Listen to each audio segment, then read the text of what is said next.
So I had big dreams for my first vlog, video blog, and I had articles picked out. And right as I turned on the camera, I realized I actually need to discuss what is in the frame. So let's talk about what's going on my desk right now. Most important thing is that what I have on my desk, the things I stare at, are the things that I know that I'll look at daily. And so I like to make sure that they're inspiring without being weird. Short. So right now, I've got this one I love very much. This comes back around and around. I keep these in a file and I take them out and remind myself of them all the time.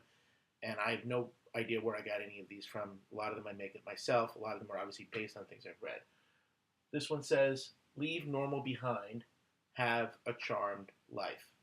And again, these are not based on fact. These are not provable or unprovable. These are simply things that I like to think about and adjust and digest as I do my work.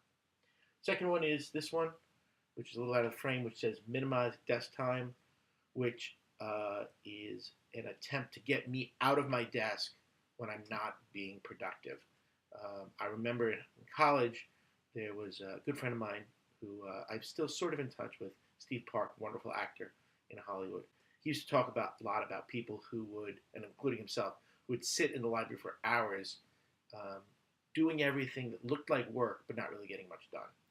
And I definitely understand that balance between being productive and looking like you're working, even to yourself. So when you notice that you're just staring at something or you're not getting work done, my job is to get away from my desk, come back to it, be productive, and get done with it. My father is obviously a great influence because he is constantly being productive, even when he is not necessarily at his desk.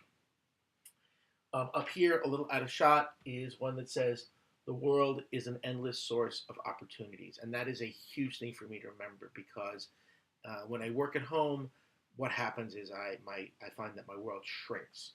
So I need to remind myself that there's always new opportunities, there's always people to talk to, and that talking to people and reaching out to new things is a super important part of what I do. And the last thing is to be artistically challenged, and that's this painting here, which came from my mom's house. It was up in my house for years. It wasn't, when I found it, it had been moved to the basement because my mother started painting and she started putting her own work up. But this is from one of her college friends, but it is a beautiful 1960s collage that is both aggressive and also hopeful, and I love having it up because it reminds me of where I come from. So that's the first vlog. More to come, and remember, you can always find out more about me and my work at funnymagic.com, funnyhypnotism.com, and bostonhystericalsociety.com.